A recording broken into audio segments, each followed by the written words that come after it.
Hello po sa ating mga listeners. Ako pong muli ang inyong narrator, Miss Yvonne. Magbabasa po tayo muli ng panibagong kwentong pag-ibig. Kaya ihanda ng inyong mga puso at sabay-sabay po nating pakinggan ang kwentong ito. Ako si Ruby Di Magiba, dating teacher. Tunghayan yung buhay na meron ako kung paano ko magipit sa sitwasyon at maisalba ng taong nakalaan para sa akin. Ito ang kwento ng buhay ko. Anong plano mo ngayon? Saan ka kukuha ng pagpapagamot sa nanay mo? Tanong ng kaibigan niyang si Lizelle. Hindi ko pa alam. Basta kailangan ko munang pumunta ng ospital para bisitahin si nanay. Sabi niya bago napabuntong hininga. Pero may isa pa akong alas. Ano naman yun? Siguraduhin mong hindi mo ikapapahamak ha? Bili ng kaibigan sa kanya. May alok sa akin ng governor nung nakaraang linggo pa. Gusto niyang maging surrogate ako. O ipagbuntis ang anak nito. Hindi ko naman talaga gusto pero para kay nanay, gagawin ko. Kahit labag pa sa dignidad ko bilang babae. Malaking halaga ang kapalit nun ay maipapagamot ko na si nanay. Pinigilan niya ang sariling mapaluha. Matapang siya, haharapin niya ito. Kapalit ng 100 million pesos ay ang pagiging surrogate mother niya. Malaking halaga yon at sapat na sa pagpapagamot sa kanyang ina. Nung unay ayaw niya dahil hindi ganon ang gusto niya. Ang gusto niya ay magkaroon ng anak sa lalaking mahal niya. Sinabi niya sa sarili na hindi niya tatanggapin ang alok ng governor na si Mateo at kahit ang kapalit pa nito ay pera. Ngunit may magagawa ba siya ngayon? Kailangan niya ng pera at hindi magagamot ng dignidad at pride niya ang kanyang ina. Hindi maganda yung binabalak mo. Pinagkakanulo mong sarili mo. Pero sigurado ka na ba dyan? Naniniguradong tanong ng kaibigan sa kanya. Napayuko naman siya bago tumango. Matapos niyang magpaalam sa kaibigan ay sumakay na siya ng sasakyan at nagpahatid sa kinaroroonan ng ina. Gusto muna niya itong makita bago tuluyang pumasok sa trabaho. Paano nang gagawin natin ngayon? Mababang boses na bungad ng ina ni Ruby nang makita siya nito. Kapansin-pansin na may karamdaman nito. Sobrang pag-aalala ang nararamdaman niya para sa ina. At lahat ng paraang alam niya para lang maipagamot ang ina ay gagawin niya. Gagawa po ko ng paraan. Tugon niya at marahang ngumiti sa ina. Nang makatulog ito, ay pagod siyang napabuntong hininga. Ilang araw na niya itong pinag-iisipan. Ngayong kinausap na siya ng doktor ng ina, ay mas nahirapan siyang magdesisyon. Hindi niya mapigilang mapaluha dahil sa sitwasyon. Hindi na niya tatanggihan ang alok ng governor dahil kapag pinagpilitan pa niyang tanggihan ito, ay para na rin niyang inalisan ang karapatan ng ina na maipagamot at gumaling. Ito na lang ang meron siya kaya gagawin niya ang lahat para dito. Ibinili niya sa nurse sa tingnan-tingnan ng ina niya habang wala siya dahil kailangan niya nang pumasok at magtrabaho bilang sekretarya ng governor. Umuwi siya sa kanilang bahay para maligo at magbihis. Wala siyang halos tulog at pahinga dahil pagkatapos ng trabaho niya ay diretso ospital agad siya para asikasuhin ang ina. Nang makarating siya sa opisina ng governor ay malalim siyang huminga. Sinalubong siya ng mga bodyguards nito. Hindi siya pumasok ng umaga dahil nga sa sinabi ng doktor. Kaya ang nangyari, half day lang siya ngayon. Kumatok siya ng 3 beses bago binuksan ang glass door. Naabutan niya ang lalaking abala sa pagbabasa ng mga dokumento. Ngunit nasa tabi nito ang basong may lamang alak. Ngayon ka lang. Baritonong boses na sabi ni Mateo nang mag-angat ng tingin sa kanya. Siya si Mateo Clemente, ang governor ng kanilang lugar. Isa rin itong bilyonaryo at maraming negosyo. Sorry sir, hindi po ako nakapagsabi. At tagalan ako sa ospital dahil may pinaliwanag ang doktor sa akin tungkol sa aking ina. Aniya sa kalmadong boses. Kahit pa sa kaloob-looban niya ay kinakabahan na. Tumangulang ito bago siya pinasadahan ng tingin, mula ulo hanggang paa. Kalaunan ay tumayo ito at nilapitan siya. Hindi siya umatras para layuan ito, bagkus ay hinintay niya ito. Lumunok siya ng ilang pulgada na lamang ang layo nila. Nakapagdesisyon na ako. Mababang boses niyang sabi. Ngumisi ang lalaki sa kanya. And what's your decision? Tinatanggap ko po ang alok niyo. Aniya habang nakatingin diretso sa mga mata nito. That's good to hear. I will arrange the contract as soon as possible. At sisimulan na natin ang plano. Nakangiting sabi nito na nagbigay kilabot kay Ruby. Gagawin ko to para sa mama ko. Wala sa sariling sabi niya. Kailangan mo ng anak. At ako, kailangan ko ng pera. Tumangutangu si Mateo sa kanya. So that makes up your decision. Anito nang mapagtantong sinasabi niya. Nang mas lalo itong lumapit sa kanya ay lihim siyang napalunok. Hindi alam ang gagawin. Naamoy niya pinaghalong amoy ng alak at mint nitong hininga. Natulo siya sa kinatatayuan nang bigla na lang siya nitong hinalikan. Hindi siya tumugon at nanatiling tikom ang kanyang labi. Dahilan para ito rin ang kusang lumayo. Bakas ang inis sa mukha ni Mateo nang humiwalay ito. Sa susunod na halikan kita, gusto kong tumugon ka. Sabi nito na kahit labag sa loob niya ay tumango siya. Simula pa lang pero nahihirapan na siya. Ngunit kailangan niyang magtiis para sa ina. Nang matapos ang office hour ay saka na siya nagpaalam at umalis. Nang makalabas ay para siyang nakahinga ng maluwag. Pumaras siya ng sasakyan at nagpahatid sa kanilang bahay. Kailangan niyang kumuha ng damit ng kanyang ina at ipagluto ito ng hapunan. Kahit pagod ay sinika pa rin niyang maglaban ng mga damit. Pinagkasya niya sa 1 oras sa lahat ng gawain. Kailangang mapakain ang kanyang ina sa tamang oras at kailangan ito ng bantay. Bitbit ang mga kailangang dalhin ay lumabas siya ng bahay, ngunit laking gulat niya kung sino ang taong nasa labas at naghihintay sa kanya. Nang magtama ang kanilang mga mata, ay agad itong ngumiti na siyang ikinabilis ng tibok ng kanyang puso. Leo? Paanas niyang sabi. Naglakad ito palapit sa kanya saka siya hinalikan sa noo. I miss you. Anito sa kanya at para bang may nagliparang mga paru-paro sa kanyang tiyan nang marahan siya nitong kinabig at niyakap ng magaan. Siya si Leo Chavez. Alam niyang matagal na itong may gusto sa kanya. Hindi niya magawang masuklian ang pinapakita at ang nararamdaman nito para sa kanya dahil sa sitwasyon nila ng ina. Lalo pa ngayon dahil may binuo siyang desisyon na kahit mahirap ay gagawin niya para sa ina. Saka na lang siguro niya iisipin ang future niya kapag maayos na ang ina. Isasantabi muna niya. Papuntang ospital? Tanong nito, agad naman siyang tumangot ngumiti. Atid na kita. But before that, kumain muna tayo. Anito. Pero si mama, kailangan niya kumain sa tamang oras. Napayuko siya matapos sabihin yon. Gusto niyang sinabi nito pero paanong mama niya? Ngumiti ito sa kanya at ginulong buhok niya na siyang ikinasimangot niya. Let's take care of your mother first. Saka na tayo kakain. Okay na? Doon siya napangiti at tumango. Okay na, sagot niya. Hindi niya alam kung anong trabaho nito dahil wala naman itong sinasabi sa kanya. Palagi din itong pa-chill-chill at bigla-bigla na lang sumusulpot kung saan. Kahit magara at halatang mayaman ay simple lang ito. Pinagbuksan siya nito ng pinto ng kotse na siyang lihim niyang ikinangiti bago pumasok sa loob. Umikot ito saka sumakay sa driver's seat. Tahimik sila sa daan at paminsan-minsang nag-uusap. Hindi niya magawang buksan o sabihin dito ang tungkol sa desisyon niya. Leo! Masiglang bati ng kanyang ina nang makitang lalaki. Mabutit nakadalaw ka. Akala ko'y kinalimutan mo na ako. Natawa lang ang lalaki sa sinabi ng ina niya. Pwede ko po ba kayong kalimutan, tita? Sa ganda niyo yan? Pangbobola pa nito. Kahit papano'y gumaan na pakiramdam niya sa nakikitang ngiti sa kanyang ina. Salamat kay Leo.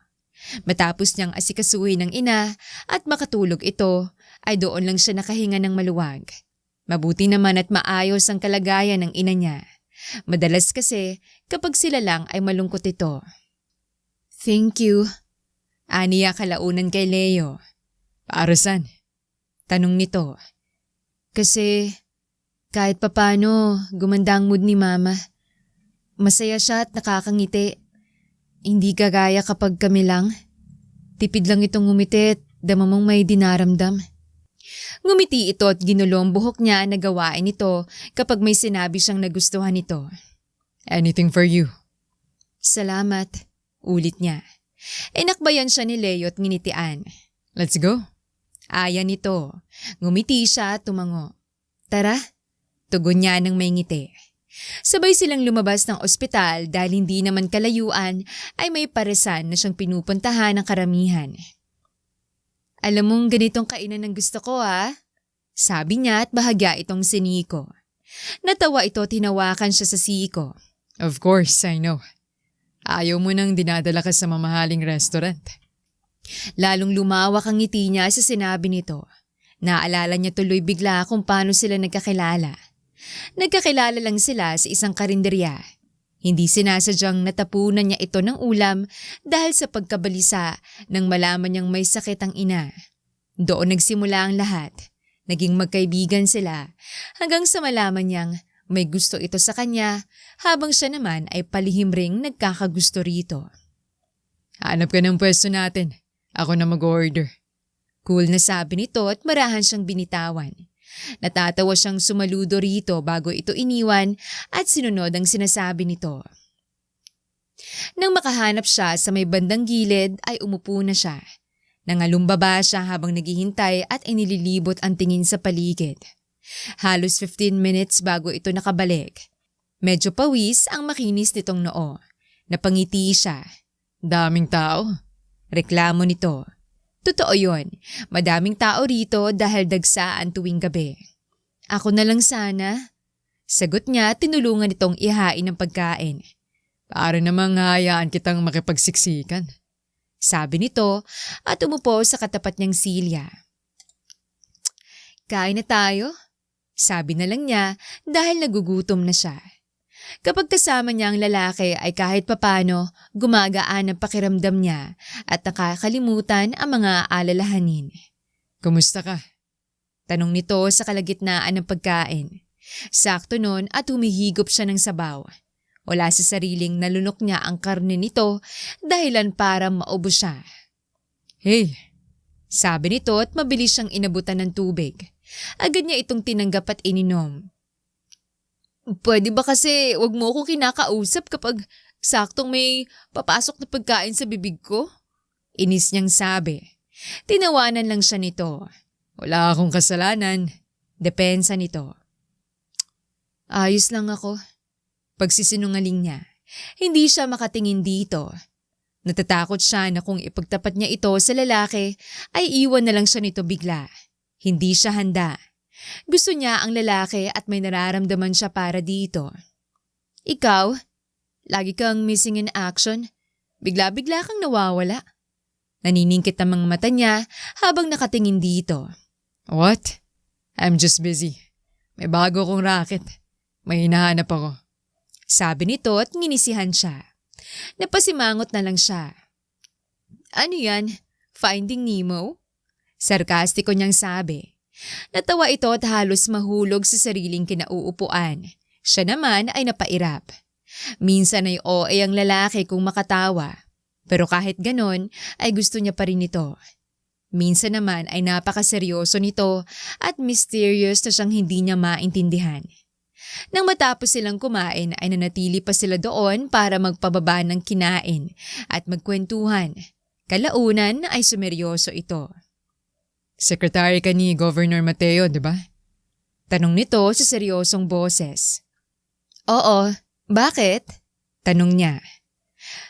Dumistansya ka sa kanya at huwag masyadong lumapit. Alam mo ang gusto kong sabihin. Sabi niya, tumango siya kahit walang naiintindihan. Pagkatapos noon ay ngumiti rin ito. Always take care, okay? Okay, sagot niya. Bakit ba biglang nasama si Governor? Curious niyang tanong.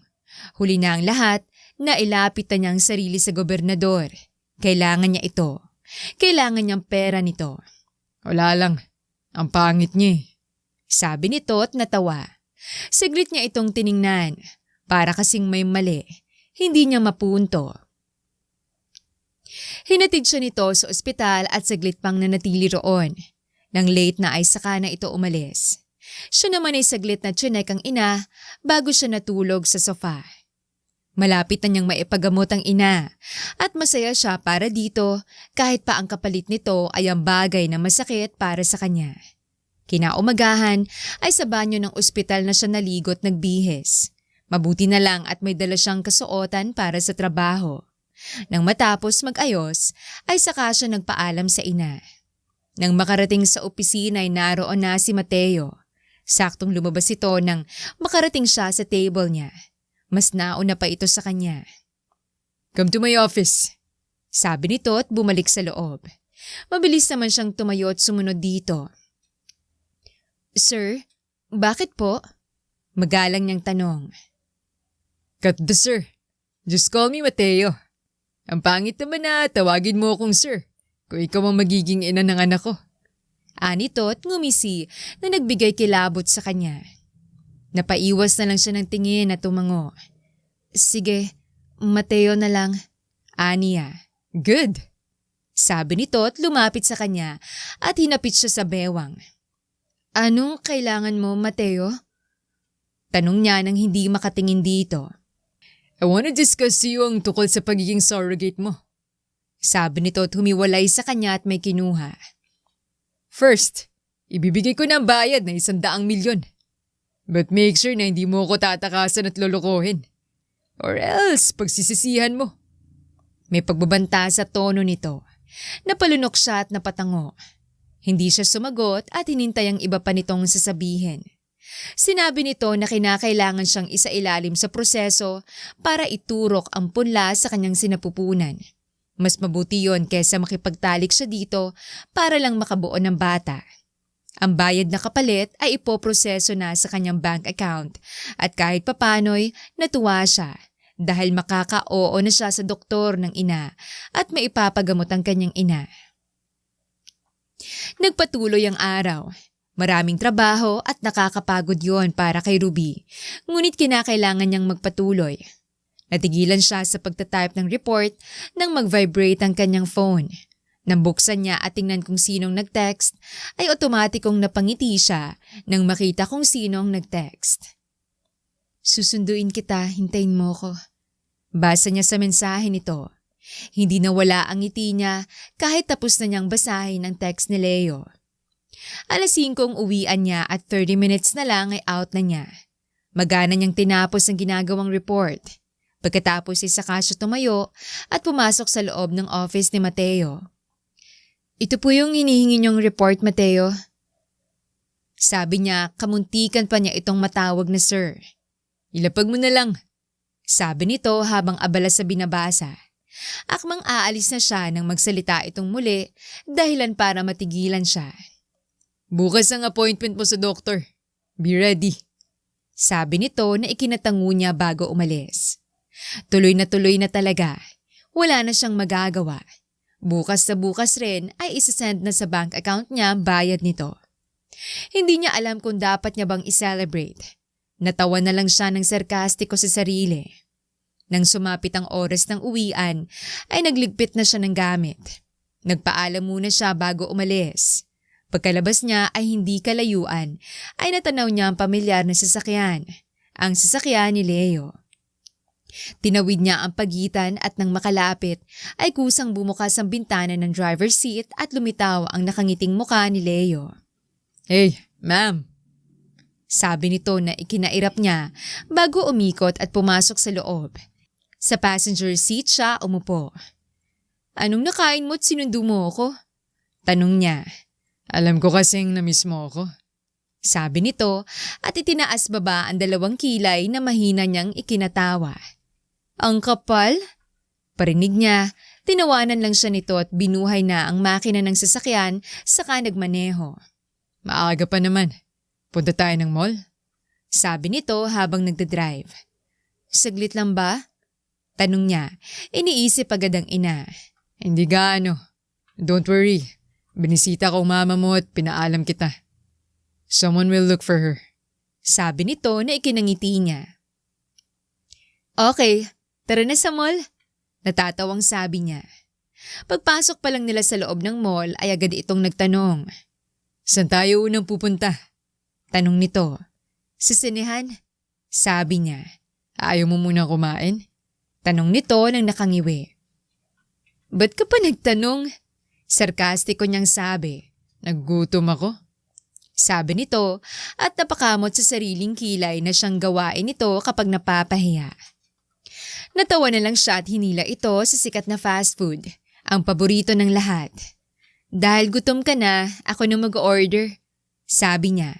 Akmang magsasalita ito nang idinikit niyang hinduturo sa labi nito. Shh! Ako na? Hanap ka na lang ng pwesto natin. Pero bigyan mo ako ng pera. Sabi niya nang nakangiti at inilahad ang kamay. Sumimangot ang gwapo nitong muka. Ngayon lang yan. Sabi nito at inabot ang ilang libong pera na ikinangiwi niya bago natawa dito. Nang umalis na ito para maghanap ng pwesto ay saka siya pumila. Nang makapag-order ay saka niya hinanap si Leo. Nakita niya ito sa bandang gitna. Mukhang inaabangan talaga siya nito dahil nang makita siya nito ay agad na nagliwanag ang mukha nito na ikinatuwa ng puso niya. Wala siyang ibang hangad kundi ang makahanap ito ng babaeng mamahalin at kasama niyang bumuo ng pamilya. Gustuhin man niyang siya ang babaeng yon, ngunit komplikado at mahirap ang sitwasyon. Hindi niya namalayang tumulo ang luha niya habang naglalakad palapit dito. Mabilis niya itong pinahid at agad nang ngumiti sa nagtataka at nag-aalala nitong muka. Hey, what's wrong? Masuyong tanong nito. May nang-away ba sa'yo? May nangyari ba sa counter? Tell me, haharapin ko. Sabi nito at animong handang makipag-away para sa kanya.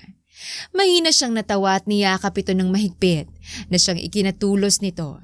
Ramdam niya dahil natigilan nito. Thank you. Bulong niya rito. Saan? Takang tanong nito. Para sa pagpapakain ko sa'yo ngayon? Inosenteng tanong nito na ikinahampas niya dito. Hindi. Inis niyang sabi at umupo. Sumunod naman agad ang lalaki dahil tumayo ito at nilapitan siya kanina nang makita siya nitong umiiyak. Wala, huwag ka nang magtanong. Parang walang nangyari ay nagsimula silang kumain at masayang nagkwentuhan. Nang matapos kumain ay saglit silang natili at pagkatapos ay saka umalis sa fast food. Nabusog ako. Komento ni Leo sa kanya. Napakatakaw mo eh. Asar naman niya dito. Sa sine na tayo. Sabi nito at inakbayan siya. Napangiti siya at niyakap ang braso sa bewang nito. Habang nanonood ng sine ay hindi maiwasang mapatingin ni Ruby sa katabing si Leo. Tutok na tutok ito sa pinapanood na romance movie. Leo? Mahinang boses na tawag niya dito. Tanong nito bago siya dahan-dahang nilingon.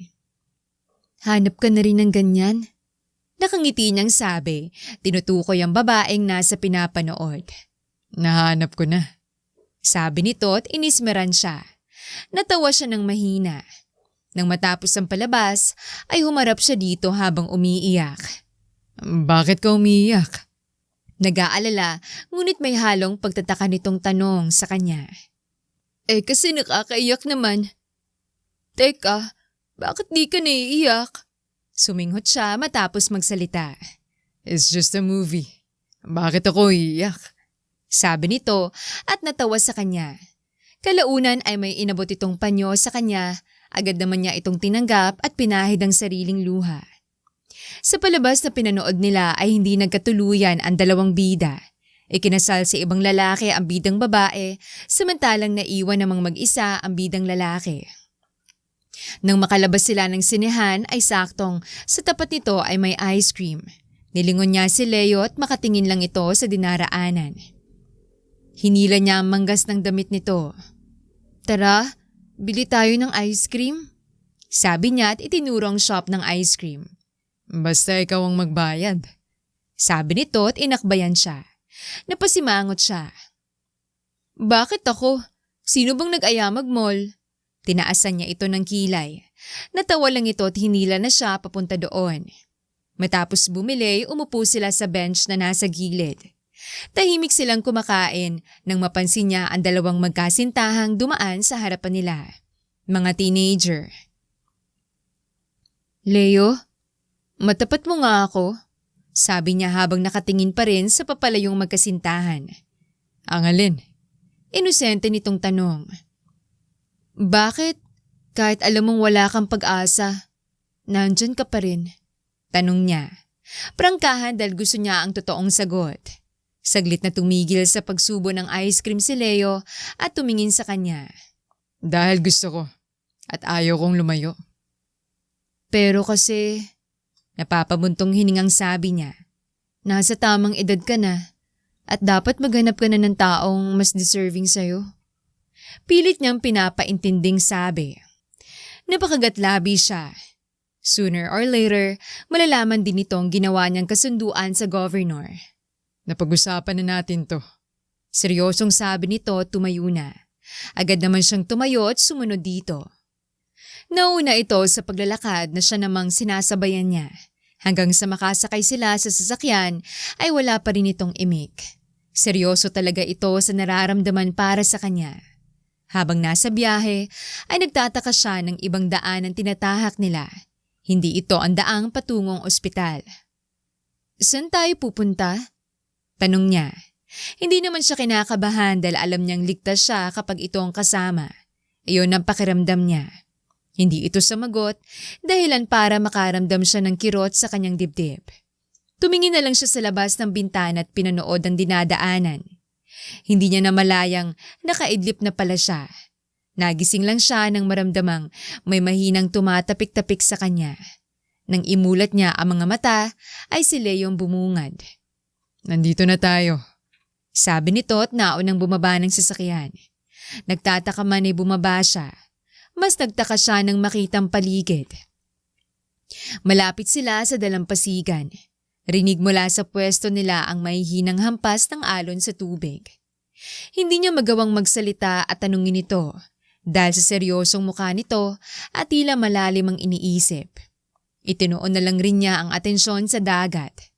Ang refleksyon ng buwan ay nagbigay liwanag sa karagatan.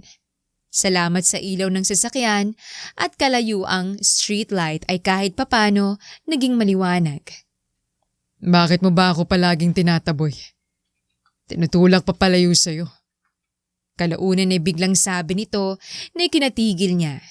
Napayuko siya at hindi kayang harapin ang mapanuri nitong mga mata na may halong sakit. Alam mo naman ang sitwasyon ko. Mababang boses niyang sabi. Naintindihan ko.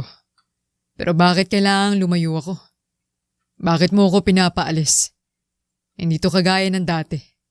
Anong meron? Bakas ang inis sa baritono nitong boses. Umiling siya at hindi magawang sumagot. Hindi niya kayang sabihin. Hinawakan siya nito sa bewang na ikinakagat labi niya.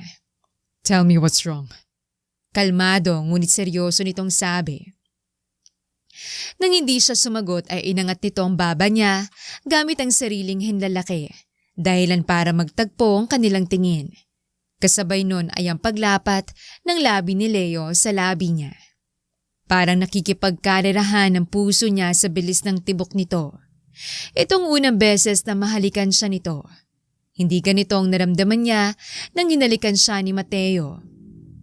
Wala siyang naramdaman sa ginawa nito. Kagaya ngayon kay Leo, kakaiba at hindi niya maipaliwanag. Hindi niya namalayang kusa ng tumutugon ang labi niya sa bawat galaw ng labi ni Leo. Bahagya nitong ipinasok ang dila sa loob ng bibig niya, dahilan para mahina siyang mapaungol sa hatid nun. Napayakap siya sa batok nito habang patuloy sila sa paghahalikan. Animong sabik na sabik. Nang tumigil sila para maghabol ng hininga, ay doon lang natauhan si Ruby. Nanlalaki ang mga matang tinulak niya si Leo at lumayo. Anong nangyari? Gulat niyang tanong. We both know that you know what happened. Sabi ni Leo at nginisihan siya. Ngising nagsasabi na tumugon siya sa ginawa nito sa kanya. Hindi yun pwede. Mahinang bulong niya, ngunit mukhang narinig ni Leo dahil marahan siya nitong isinandal sa kotse at mariing tinitigan. Ikaw lang nagsasabi niyan. Pero ang totoo ay pwede. Nasa tamang edad ka na. Kaya mong alagaan at asikasuhin ang ina mo habang magkasintahan tayo. Pero bakit? Bakit mo ko tinataboy? Tanong nito na punong-puno ng pagkalito. Kung pwede lang, hahayaan kita.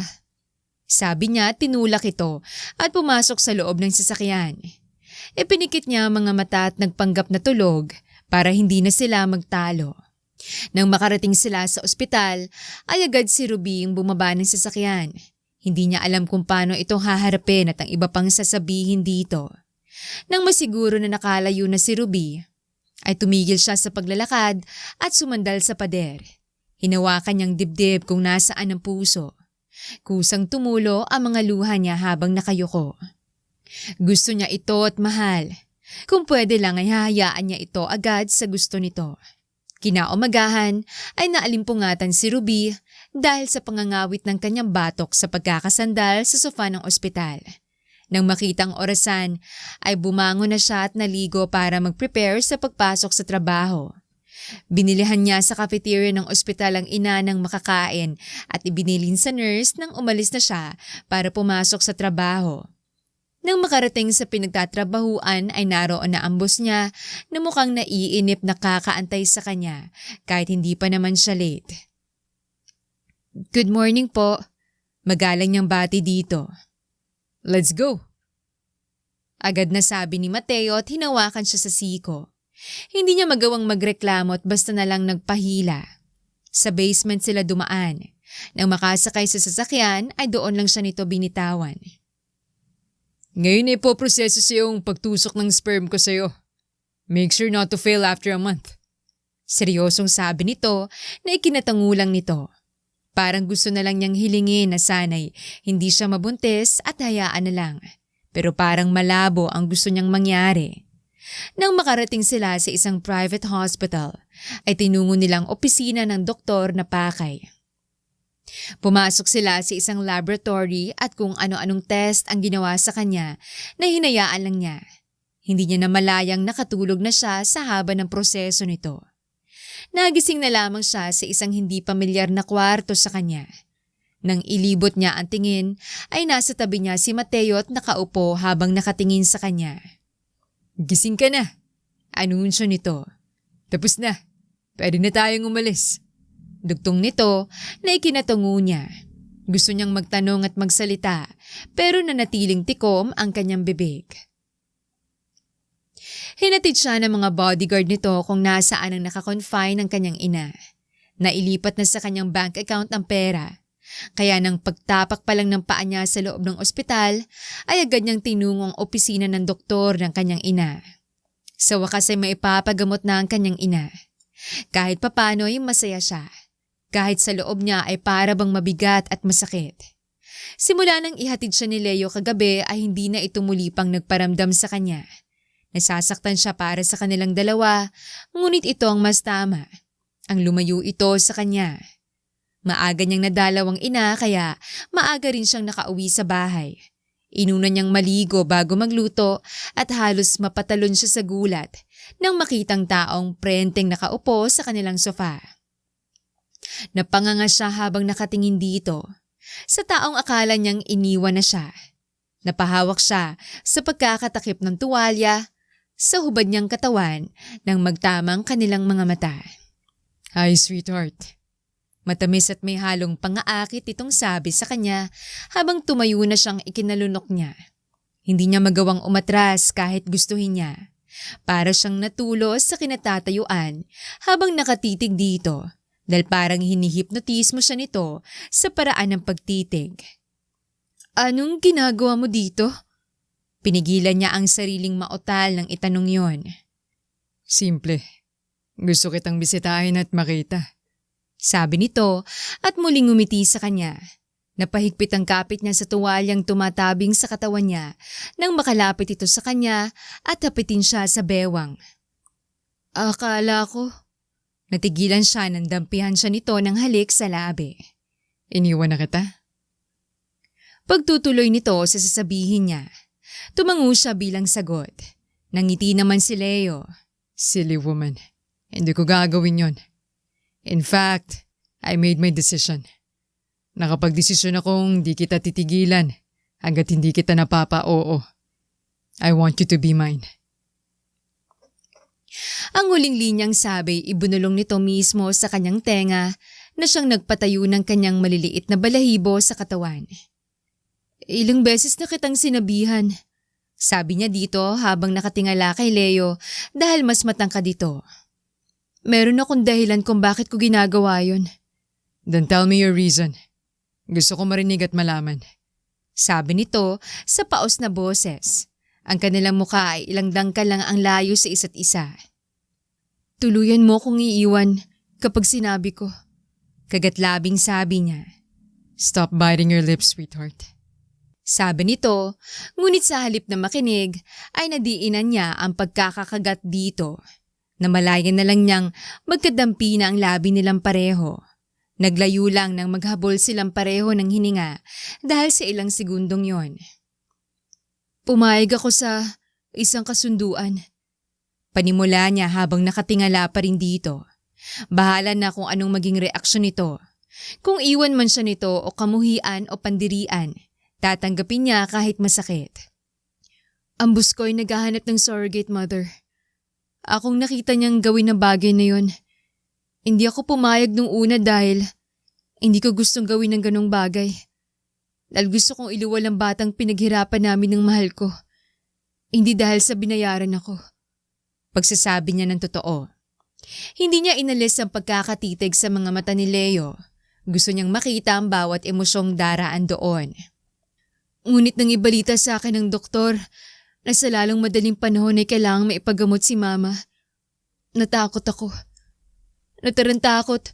Gumawa ng desisyon kahit mahirap at masakit. Pinili ko para maipagamot ang ina ko. Pumayag ako sa pagiging surrogate mother, kapalit ng 100 milyon. Pagpapatuloy niya at hindi napigilan ang sariling mapaluha. Walang tigil yon sa pag-agos. Hindi niya inaasahan ang sunod nitong gagawin matapos niyang sabihin ng totoo. Tinabig siya nito at niyakap ng mahigpit, ngunit may pag-iingat. Lalo siyang napahikbi.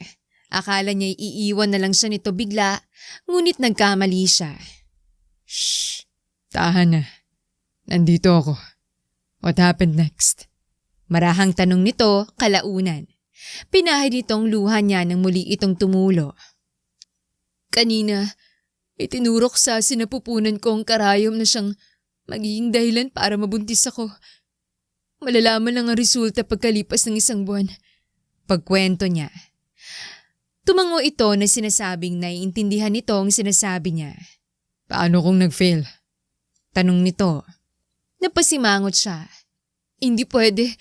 Dahil lagot ako kay Mateo. Maaring ipaulit niya ang ginawa o babawiin ang perang binigay niya. Nahihirapang sabi niya. Hindi ko alam kung dapat ko bang hilingin na sana maging success o wag. Hindi ko alam kung anong pwedeng mangyari.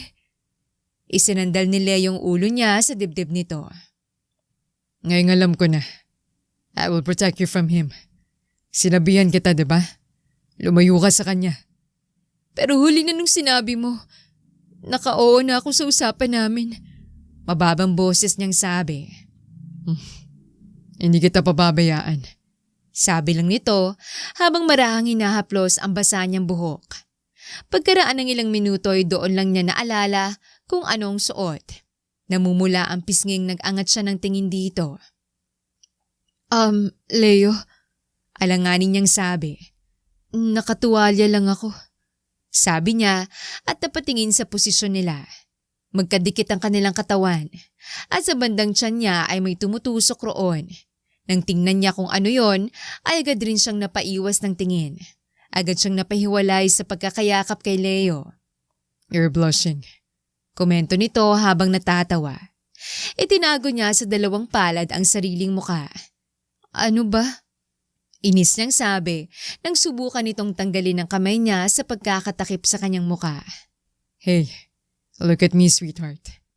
Para naman siyang batang agad sumunod sa sinabi nito. Nang magtamang kanilang mga tingin, ay ngumiti ito ng marahan. Wala ng pangaasar. Ililipat natin ng ospital ang mother mo. ililipat rin kita ng tirahan. You have a contract to your boss, right? About being a surrogate mother? Tumango naman siya sa tanong nito. Okay. Tell him na mag-leave ka ng 2 weeks para makapagpahinga. Utos nito. Paano kung magalit siya at maraming tanong? Alanganing tanong niya. Just try it. Sabi nito at tinalikan siya sa noo. I will help you. Sabi nito. Sinunod nito ang sinabi niya. Kinagabihan ay tinawagan niya ang boss at ipaniliwanag ang 2 weeks niyang pagkawala. Agad itong pumayag nang sabihin niya. Magpapahinga siya dahil bawal ang ma-stress siya. Ayaw na rin sa sinabi ng doktor. Ginamit lang niyang alibay. Madaling araw ay ipinroseso ang paglipat sa kanyang ina sa isang pribadong ospital na mas matututukan ang pag-aalaga at pagpapagamot sa kanyang ina. Hindi kalayuan sa ospital ay naroon ang kondominium ni Leo kung saan siya titira. Hindi naman kailangang dito pa ako tumira. Sabi niya matapos magbihis. Nasa sala si Leo at naghihintay sa kanya. If you stay at your house, makapuntahan ka ng boss mo. May diing sabi nito habang nakaigting ang panga. Animong galit. Napagtanto niyang tama ito. Tumango siya at tumabi ng upo rito. Thank you, sabi niya. Para saan? Tanong nito. Umismid siya. Para sa pagtulong. Sabi niya kalaunan at ngumiti. Tinutulungan kita dahil gusto ko. At para maprotektahan ka. Seryosong sabi nito. Hindi mo kilala ang boss mo. He's a very dangerous man. Sabi nito na mas naging seryoso. Nakatitig lang siya rito na para bang tinatandaan ang bawat parte ng mukha nito. Hey, are you with me? Stop staring. Baka matunaw ako. Sita nito sa kanya. Napabungis-ngis lang siya at umupo sa kandungan nito. Kahit siya ay nagulat sa sariling ginawa. Ang gulat ring ekspresyon ni Leo ay napalitan ng pagngisi. Sabi na may pagnanasa ka sa akin. Nangaasar nitong sabi. Sinapak niya ito sa braso na tinawanan lang nito. Baliw? Asik niya dito at sinubukang umalis sa pagkakaupo sa hita nito nang hapitin siya nito sa bewang. Baliw sa'yo? Ngising tanong nito. Napairap siya sa hangin. Corny. Bulong niya dito na ikinatawa lang uli nito. Saglit silang natigilan at nakatingin lang sa isa't isa hanggang sa unti-unting naglapit ang mukha nila at magdikit ang kanilang labi. Napapikit na lamang si Ruby at dinama ang tamis ng halikang pinagsasaluhan nilang dalawa.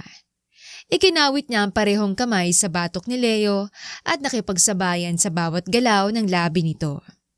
Ang halik nito ay bumaba sa kanyang panga at pababa sa kanyang leeg. Nang sipsipin nito yon, mahina siyang napadaing at mas binigyan nito ng access sa ginagawa. Muling bumalik ang labi nito sa kanyang labi at hinalikan siya ng marahan na siyang tinugon niya. Nang dumapong kamay ni Leo sa kanyang hinaharap ay doon siya natigilan. Hindi ko alam ang gagawin. Wala akong experience. Mahinang sabi ni Ruby, animong nahihiya. Let me teach and guide you, sweetheart. Pagkasabi nito, ay marahan siya nitong itinulak pahiga sa mahabang sofa. Namalayan na lang ni Ruby ang sariling wala ng suot na kahit ano't ganoon rin si Leo. Sa unay parang hinating kanyang balat. Ngunit nang makapag-adjust sa sakit, ay unti-unti itong napalitan ng sarap. Pareho silang pinagpapawisan kahit merong aircon. Paniyang sigaw niya sa pangalan ni Leo sa bawat pasok at ulos nito sa loob niya. Nang magising kinaumagahan si Ruby, ay nasa kama na siya ni Leo. Wala sa tabi niya ang lalaki. Sinubukan niyang igalaw ang sarili para bumangon ngunit napahiga rin siya dahil sa sakit ng kanyang katawan, lalo na ang kanyang pagkababae. Ganito ba talaga sa una? Naiiyak niyang sabi bago isinandal ang ulo sa headboard ng kama. Mabuti na lang at naka-night dress na uli siya. Ito ang suot niya kagabi bago siya hubaran ni Leo. Namula ang kanyang pisngi ng maalalang ginawa nila. Inabot sila ng madaling araw bago natapos. Bumukas ang pinto ng kwarto dahilan para mapabaling ang tingin niya doon. Bumungad sa kanya si Leo. Wala itong pang-itaas at tanging sweatpants ang suot. Nakayapak pa rin ito. Napalunok siya at nag-iwas ng tingin. Good morning, sweetheart. Nakangiting sabi nito at naglakad palapit sa kanya. Good morning. Iwas tingin niyang sabi. Nahihiya tuwing naaalala niyang nangyari. Hey, look at me. Parang kagabi lang makasigaw ka sa pangalan ko. Now you're avoiding my gaze. Nakangusong sabi nito habang may sinusupil ng ngisi. Inismaran niya ito. Walang good sa morning kung masakit ang buong katawan ko. Inis niyang sabi. Niyapos nito ang braso ang bewang niya. I'm sorry. Pinagluto kita ng almusal. Nakangiting sabi nito. Hintayin mo ako. Kukunin ko lang. Dugtong nito, di pa man siya nakakasagot ay umalis na ito. Hindi niya maiwasang hindi mapangiti. Hindi niya pinagsisisihan ang ginawa nila. Yun ang gusto ng puso at katawan niya at walang nagawa ang isip niya kundi sundin ang idinidikta ng puso niya. Muling bumukas ang pintot, iniluwa nito si Leo at may dala na itong pagkain na nasa table. Kompleto ito. May gatas, tubig, sinangag, egg, bacon, ham, hotdog, tocino. Natakam siya sa nakahain sa harapan niya. Breakfast in bed. Nakangiting sabi nito. Ang dami nito, sabi niya. Para sa ating dalawa. Sabi nito. Sumimangot siya para maitagong ngiti. Wala ka na bang plato't kutsara? Asik nito at iniumang sa kanyang pagkain na agad naman niyang isinubo at nginuya. Bakit parang ang sweet mo naman yata? Tinaasan niya ito ng kilay pagkatapos ngumuya. Ayaw mo? Tanong nito at muli siyang sinubuan. Sinamaan niya ito ng tingin bago ngumuya. Nagtatanong lang, sabi niya. Hindi ka pa nga nanliligaw? Dugtong niya at muling umismid. What? Hindi pa ba ako nanliligaw? Tanong nito, gulat ang reaksyon. Bakit? Nagtanong ka ba?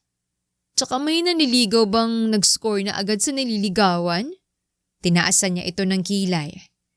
Ngumiti ito ng nakakaloko.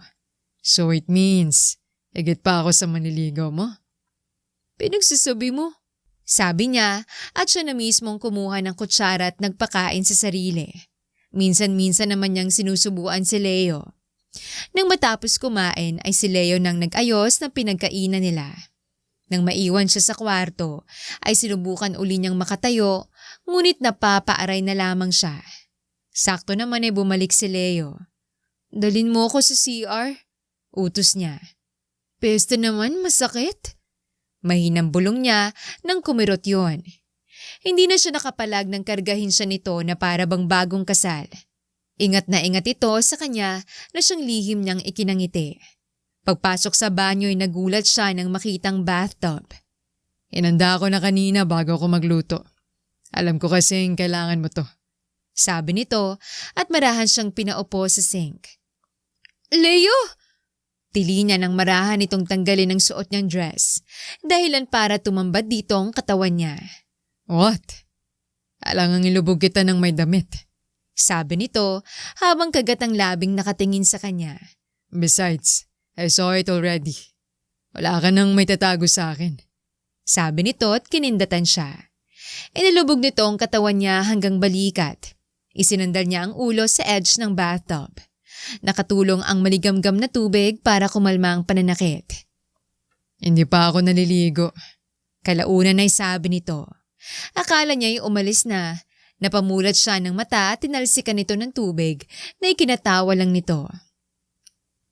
Ano ngayon? Anong punto mo? Tinaasan niya ito ng kilay. Doon kasi shower. Malakas itong natawa. Saka na lang siya nito tinulungang maligo.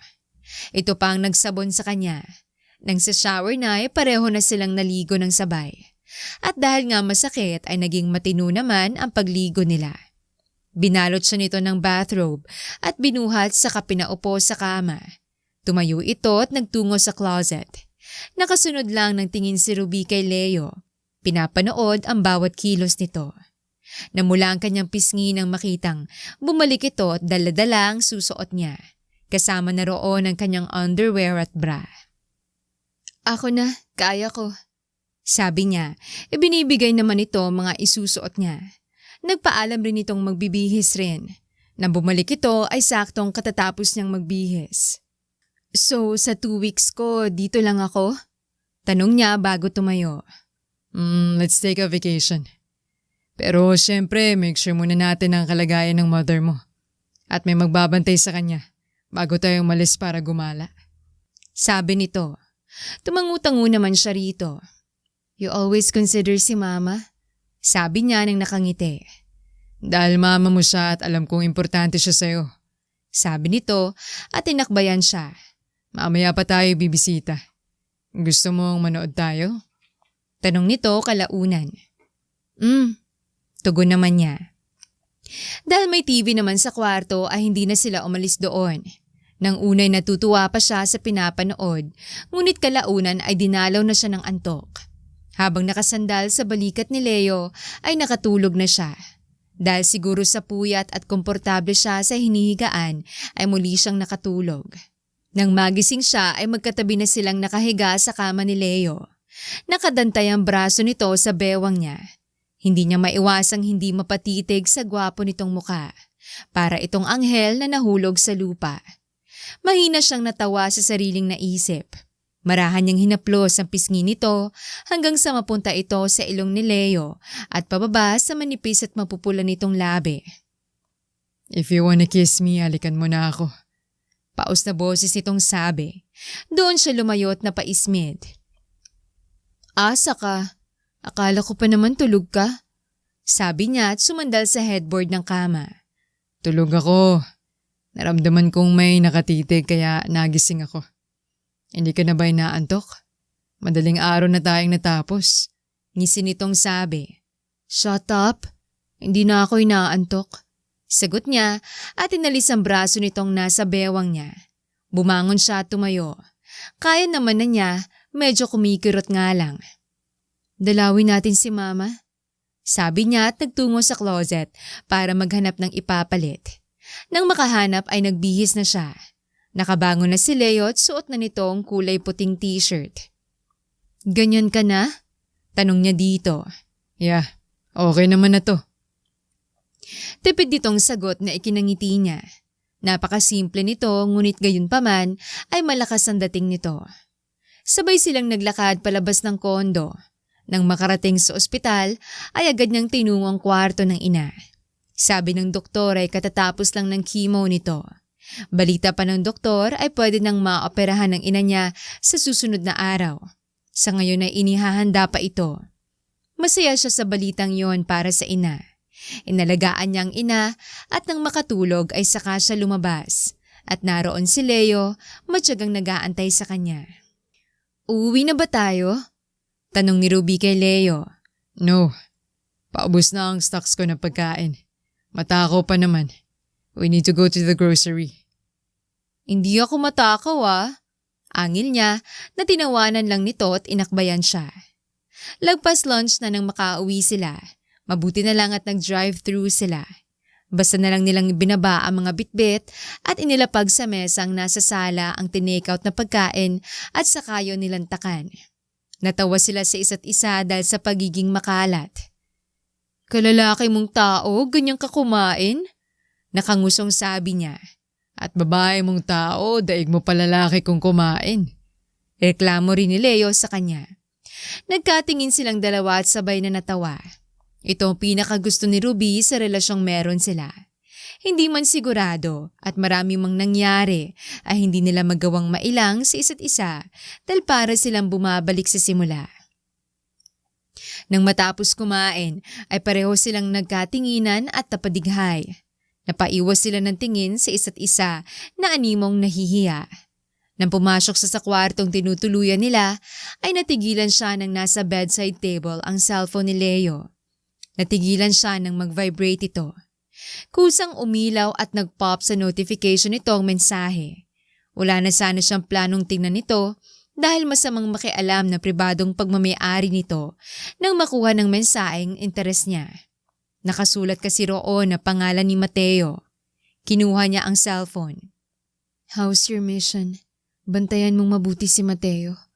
Mahinang basa niya sa mensahe, hanggang doon lang ang nabasa niyang mensahe dahil hindi naman niya pwedeng buksan para tingnan ng buo dahil malalaman ni Leo na pinakialaman niya.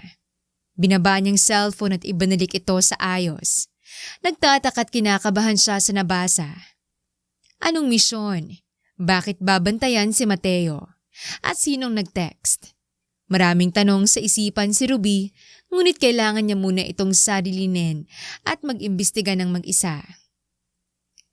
Napaangat siya ng tingin nang lumabas sa banyo si Leo. Wala sa sariling napatitig siya dito. Tama ba talagang pagkatiwalaan niya ito?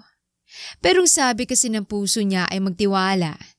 Iyon ang sinusunod niya, hindi nga lang niya alam kung tama ito. Dumiretso ito sa closet at doon nagbihis. Nang lumabas ay nakabihis na ito. Napakunot ang noon niya. Saan ka pupunta? Tanong niya. Bihis na bihis kasi ito. Itim na pantalon, puting t-shirt at pinatungan ng leather jacket na kulay itim. Naka-combat shoes din ito. May biglaan kasing meeting nung kasosyo ko. Ngayong oras yun. Sinabi nito at ngumiti. Hinalikan siya nito sa noo. Babalik ako agad. Huwag mo kong mamimiss agad ha? Biro nito na hindi naman niya magawang ngumiti ng maayos. Tumangulang siya bilang tugon. Ni hindi man lang din ito napansin ang emosyong nasa mukha niya. Matapos itong magpaalam at kunin ang cellphone ay umalis na. Hindi niya maiwasang mainis at maghinala. Malalim siyang napabuntong hininga. Hindi ko dapat siya husgahan. Siguro ay may malalim siyang dahilan. Pagkausap niya sa sarili at tumayo mula sa pagkakaupo sa kama. Nagsimula siyang ayusin ang mga pinamiling grocery. Inilagay niya mga ito sa pantry at ang ilan na sa ref dapat ilagay ay inilagay niya. Napangiti siya ng pagkaraan ng mahigit 15 minutes ay natapos siya. Naisipan niyang maglinis pagkatapos at dahil ayaw niya ng walang ginagawa ay naisipan niyang mag-bake na lang. Inihanda niyang lahat ng kakailanganin at sinimulang mag-bake. Nang matapos ay saka niyang inilagay muna sa ref. Napatingin siya sa orasan. Hindi niya namalayang malapit na palang mag-alas 6. Tinanggal niya ang suot na apron at bumalik sa kwarto para maligo at magpalit. Binalikan niya ang phone. Umaasang nag-text o tumawag man lang ang lalaki ngunit wala pa rin. Nag-aalala siya rito. Sabi nito ay babalik rin agad. Nagtungo siya sa sala habang dala ang slice ng cake at Yakult. Binuksan niya ang TV at nanood habang kumakain. Masaya siya sa ganoon nang biglang mahinto dahil sa ingay ng doorbell. Tumayo siya at hindi na nag-abalang tingnan kung sinong taong nasa labas sa pag-aakalang si Leo yon. Dahil na siguro sa kasabikan ay basta na lang niyang binuksan. Laking gulat niya nang makita ang taong nasa labas. Are you hiding from me? Madilim ang mukhang tanong nito sa kanya. Si Mateo. Napalunok siya sa kaba at takot. Nasaan ka na ba, Leo? Mahinang tanong niya sa isip. No, kondo to ng kaibigan ko. Gusto kong makapagpahinga kaya dito muna ako pansamantala. Palusot niya. Kaibigan. Sabi ng bahagi ng kanyang utak. Really? Bakit lumipat ng ospital ang mother mo? Seryoso pa ring tanong nito. Dahil may pera na at may proseso agad ang pagpapagamot at operay, inilipat ko siya. Muli niyang palusot na siyang totoo rin naman. Tumangutango ito. Nagulat siya nang hawakan nito ang braso niya. You wanna relax properly? Sumama ka sa akin. Anito na ikinatigil niya ng tuluyan. Ayos na ako dito. Sabi niya at ngumiti rito ng pilit. Huwag mo akong subukan. Kapag sinabi kong sumama ka, sasama ka. May pinalidad sa boses na sabi nito. Sinubukan niyang magpumilit, ngunit wala siyang nagawa nang hilahin siya nito. Naluluha siyang nakiusap nitong hayaan na lang siya. Binitawan lang siya nito nang makapasok sila sa loob ng sasakyan. Wala siyang nadalang gamit ni isa. Maging ang cellphone niya ay hindi rin niya nadala. Paano na lang siya makakahingi ng tulong? Paano na lang niya makokontak si Leo?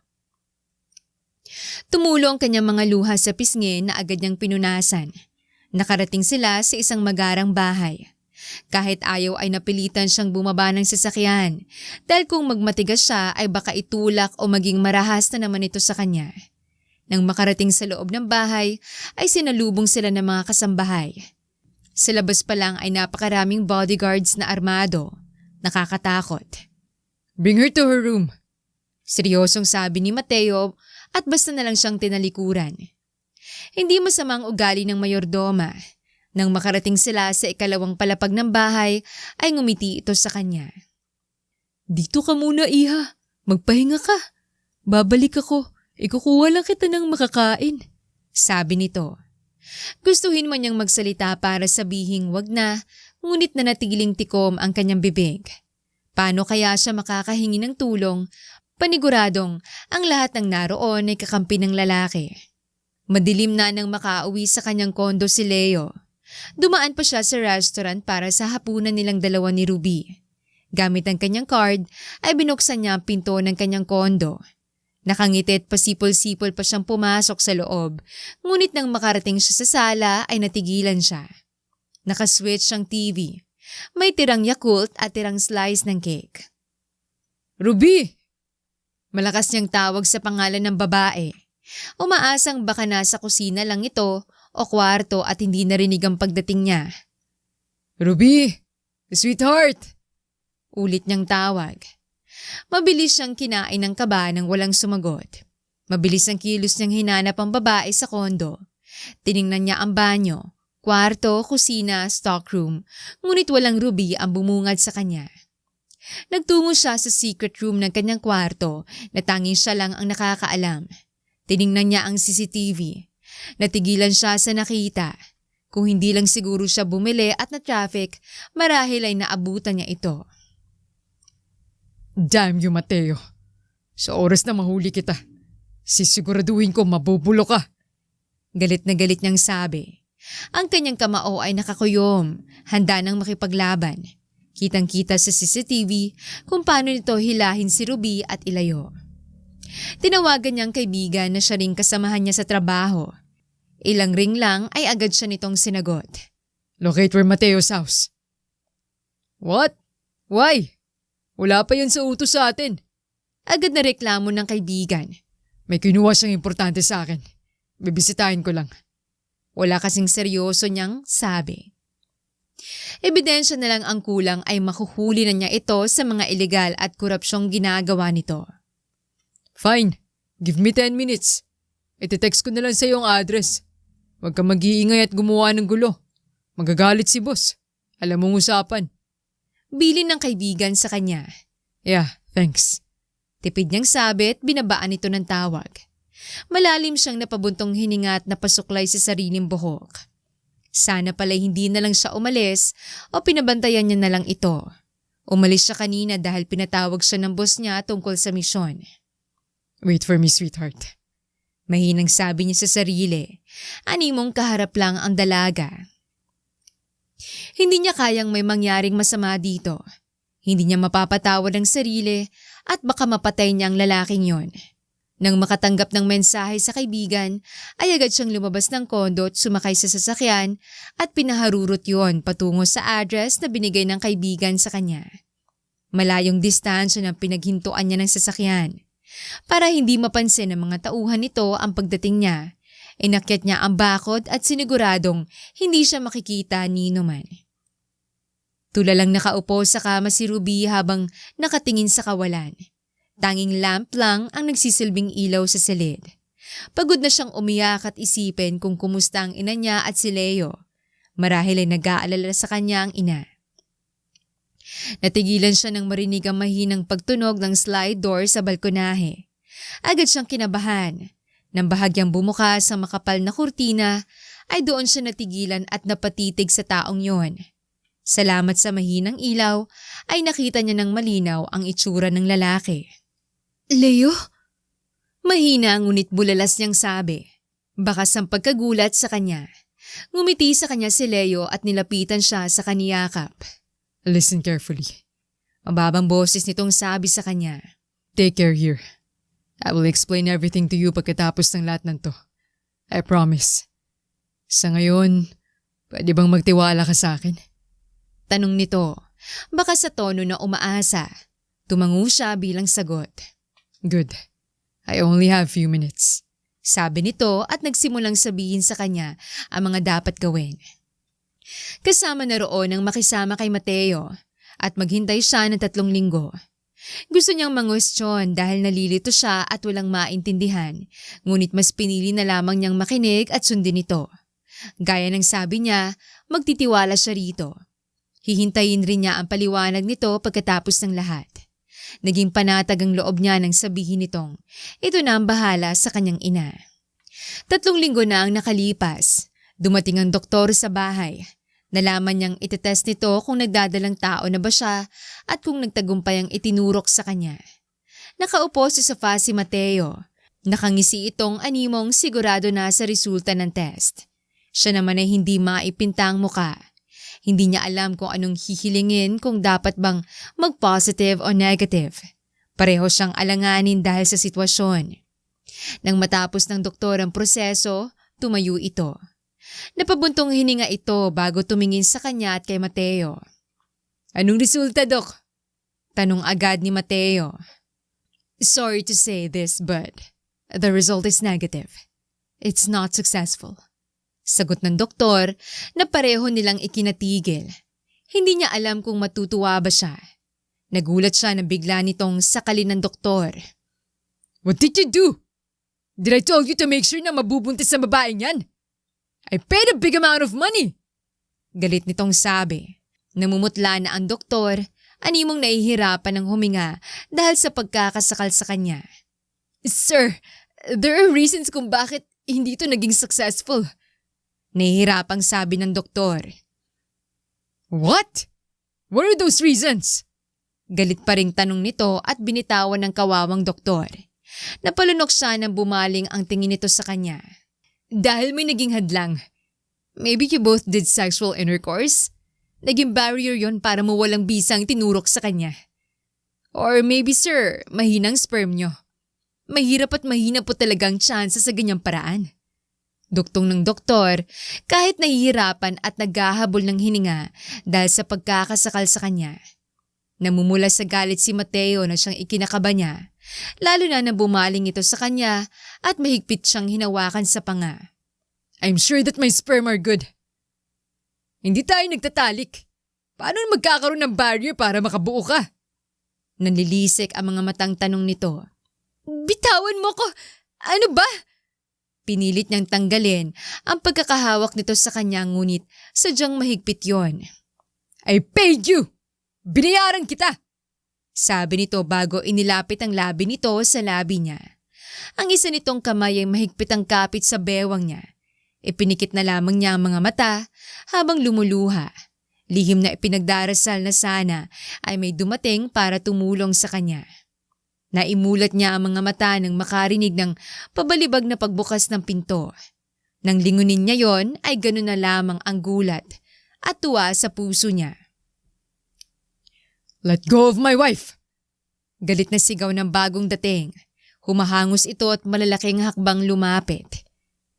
Ano? Wife? Sinong niloko mo? At sino ka ba? Mayabang at galit na tanong ni Mateo kay Leo. Asawa kong babaeng hawak mo. Kaya bitawan mo bago mo papagsisiyang hindi ka nakinig sa akin. Seryosong sabi nito na para bang nasa harapan nito ang pinakaayaw. If you don't believe, look at your hand at makikita mong wedding ring namin.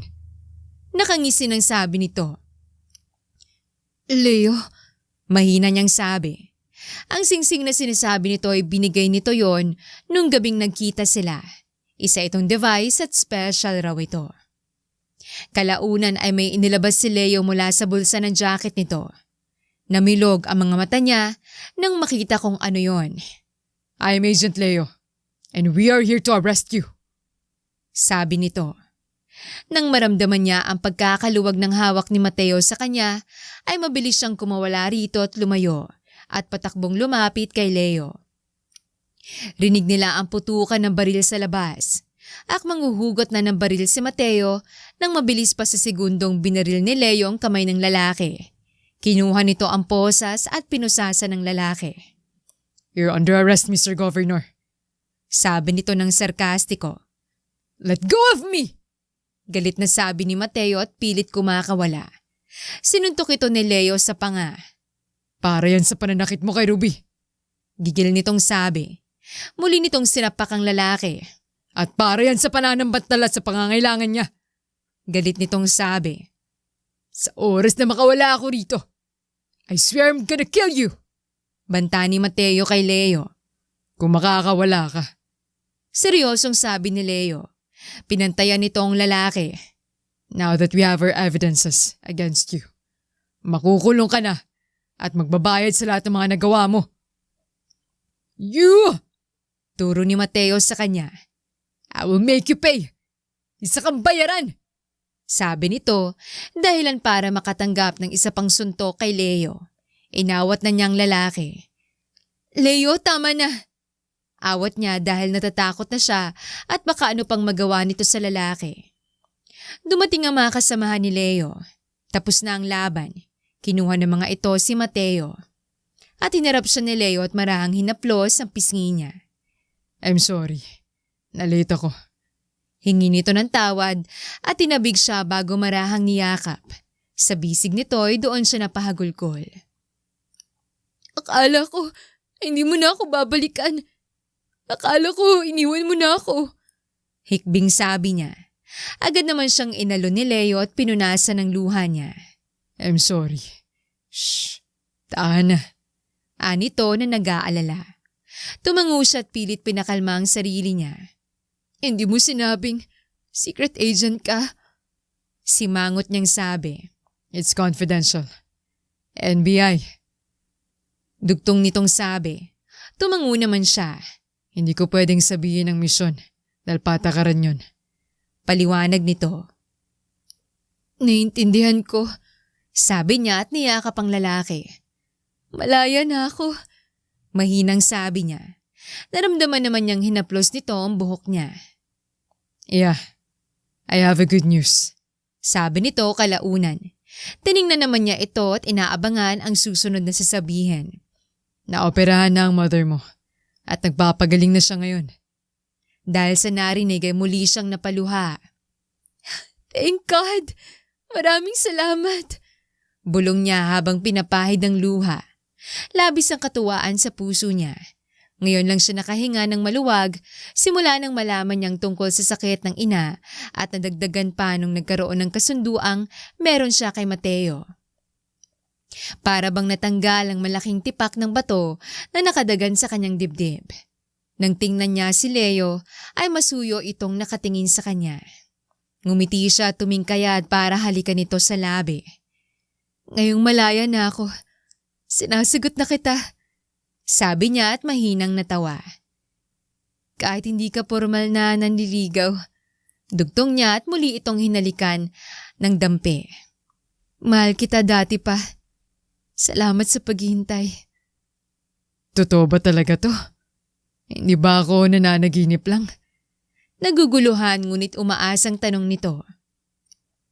Sinagot niya ito ng halik na puno ng pagmamahal.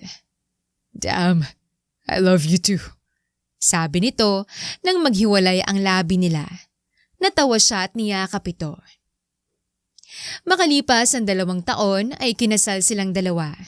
Nanganak si Ruby. Makalipas ang 9 na buwan matapos silang ikasal. Nanganak ito ng quadruplets. Naging masaya ang pagsasama ng dalawa. Sa lahat ng pangyayari sa ating buhay ay may kaukulang dahilan. Dahil hindi ito basta-basta lang nangyayari kung hindi ito ang huhubog sa ating pagkatao.